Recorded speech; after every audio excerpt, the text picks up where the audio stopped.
around. I used to wear baggy clothes to speak with a deep voice. I was in 4th grade because I just thought the boys were cooler. My mom didn't shave my head and call me Michael. Teachers didn't call me Michael. I was still Candace. And then a couple of years later, a couple of years later, I went through puberty, and suddenly I thought the guys were cute. Right, and that's what's being disrupted now that they're trying to normalize allowing children to go under hormone therapy when they haven't even hit puberty, or allowing these children to say that they're different people. It's confusing. That's really going to make the black community snap. I didn't know about any community. We're not just talking more about black. More black. More black white people are more okay. My son's a girl. Yeah, no, black moms. Like, you're not calling my son. I don't have a son yet, but let me find out that some school is calling my son by a name that I didn't give him. Black moms will show up 100%. I would argue that the whole trans movement is the end of black support of the left. It's they pushed it too far. Right. I think a lot of the left sees blacks as their pets, and they're going to lose their pets.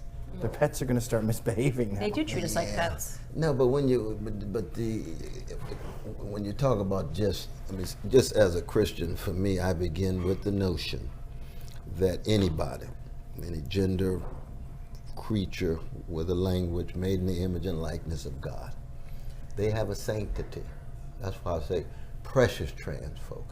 They got the same sanctity that I have, that my daughter, my son, anybody else has. I agree, 100%. And that's just a spiritual truth that I hold on to, whether it's popular or unpopular. I'm just going down with it. I agree with you. But then when you move into society, you say, I don't want any kind of social engineering. That's what that's what's happening. You're getting folks saying, okay, this is the only way to go. No, that's what's happening. See, I don't know about that. If I saw that kind of thing, I'd be critical of it. I'll send you something on it a bit. But it's so easy to fall into a kind of dehumanizing mode. And I come from a people who've been dehumanized so easily. Black folk, brown folk, poor whites, gays, lesbians, Jews, Muslims. We got long histories of being easily dehumanized. Yes, and I agree with you. But when we're so determined to be see. tolerant, we tend to tolerate intolerance, especially from Islam. Like everyone talks about Charlottesville and Heather Heyer, obviously a catastrophe. Yeah, and I was with Heather just 20 minutes before she died. You were? Oh yeah, I was right there. Oh my God. Oh yeah, I was standing right there. The neo-Nazi brothers were spitting on us, telling us off and so. We were singing this little lie of mine, you know. I'm not clergy, but they were clergy. I'm just Christian. I'm a layperson.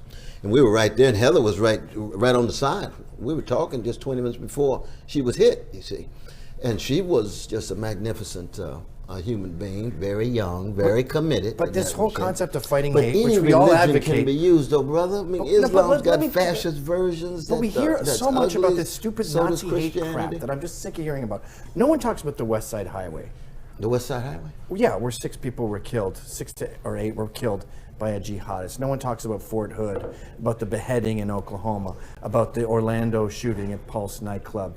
About San Bernardino. We've heard about Heather Heyer literally more than all of those other victims combined. And every time you see these hate groups where they're out there to stop hate and hate watch and SPLC, ADL, it's just skinhead, Nazi, zero jihadists, zero jihadi training camps. And quite frankly, I agree with you. And I think that what really, gets really, well, some black people can get very upset with me because I say, you want me to focus on white supremacy when we know that 95% of black Americans that are killed by other black people.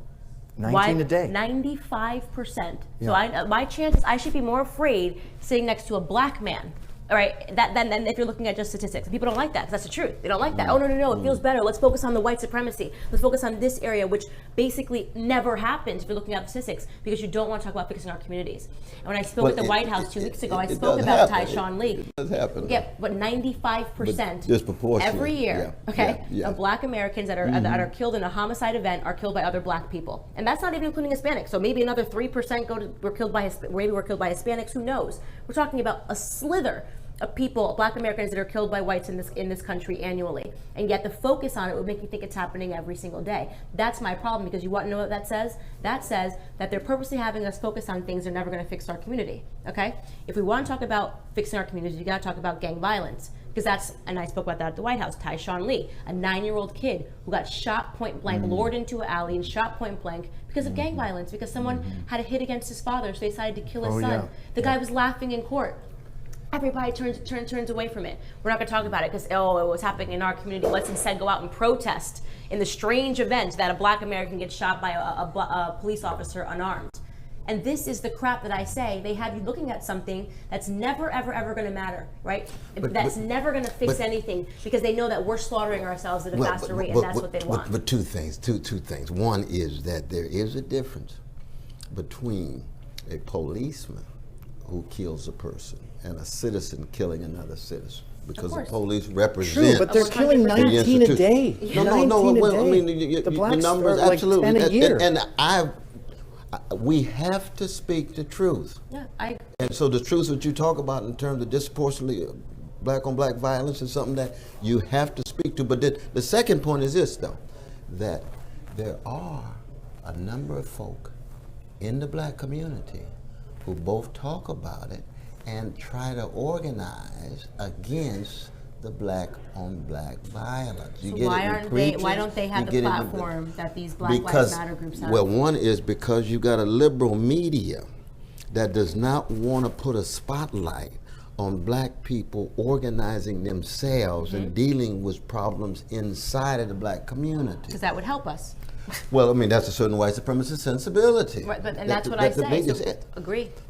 Absolutely, but that does not mean, though, that you don't want to keep these police accountable when they shooting these young folk day in and day out. Accountable. They go Not to day jail. in and day They out. lose their They pension. go to jail. You got one going to jail, brother. You got one going to jail out of all these Let's correct shootings. the record. This is not happening day in, day out. In the year where they made it seem like it was the absolute worst, in 2016, 16 unarmed black men were shot and killed. By rate, more white men were killed by. It's 1,000 But also, in the unarmed- country. unarmed can mean was armed. It can mean trying to kill you with a car. That's correct. 16, even if we're being generous, 16, you had a higher chance as a black American man of being struck by lightning than you did of being shot unarmed. Okay, white men were killed by police officers at a higher rate, as were Hispanic men. We know none of their names because it was a narrative. It was all about the black vote. They jump a narrative, they decide who they're going to go after. In 2016, it happened to be police officers. We're going to see who it is in 2020. This is not about helping to save black lives. You can't tell me that you're focusing on 16 lives when a more unsafe place for a black person to be would be in its mother's womb. We're slaughtering our offspring at a way faster rate when we have more black babies being aborted than born alive in cities like New York.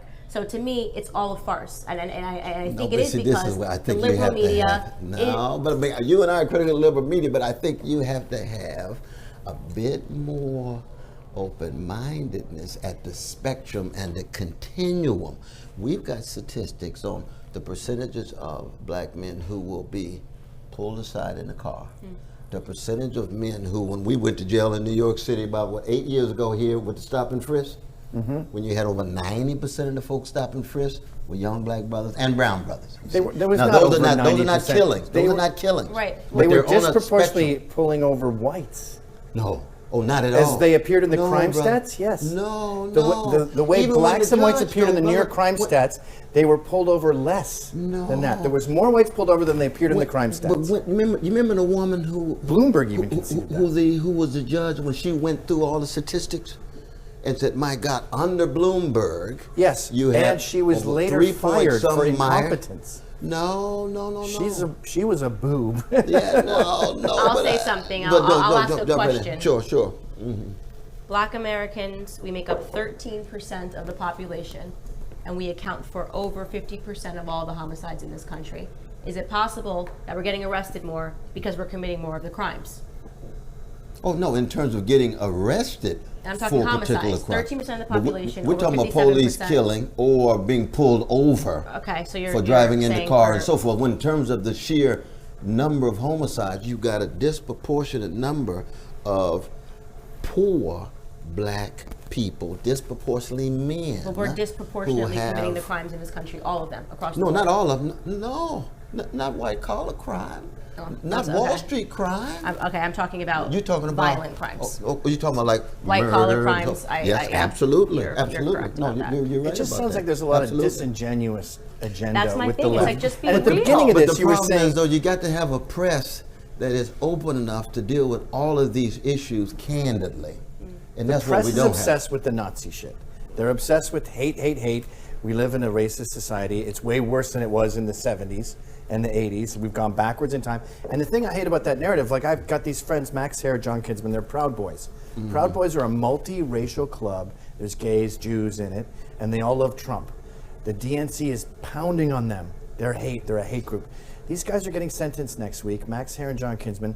3.5 years would be best case scenario, could be 15, because Antifa jumped them, and it was like the third Antifa fight of the night. Antifa jumped them and they beat up Antifa. And the court said, you beat them up too much. And because of the Nazi narrative, the jury went, throw the book at him. One of the guys has 4 black kids, and he might not see those kids for 15 years because he fought back after an ambush.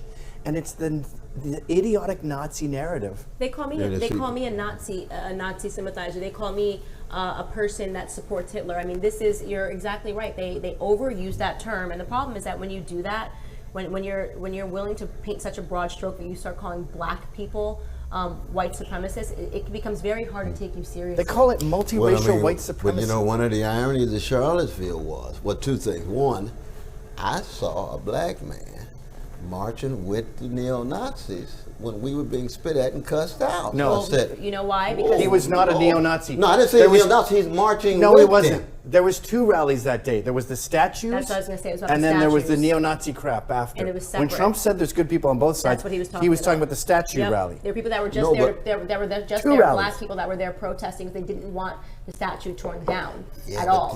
But and these then they folks, I'm mixed talking about that the one with the neo-Nazis. mask and had the live ammunition with the neo-Nazi signs. What, the Dukes, I mean the Dukes Hazard, the Confederate flag or neo-Nazi signs? It was a combination, Confederate flags and neo-Nazi signs. You know, there's about 29 groups there. So it was a heterogeneous group of right-wing folk involved in violent activity. That whole thing was a bizarre shit show that we talk about way too much. Antifa too, you see, Antifa actually saved a number of our lives from being attacked in Charlottesville.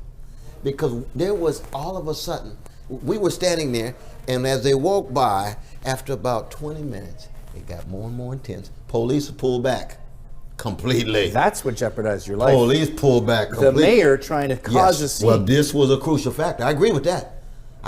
Police saw what was going on and just sat there. They were told to. But all of a sudden, when there was a charge with these ammunition mask on and it coming at us, and we're standing there, the rest of the folk are in their clergy costume.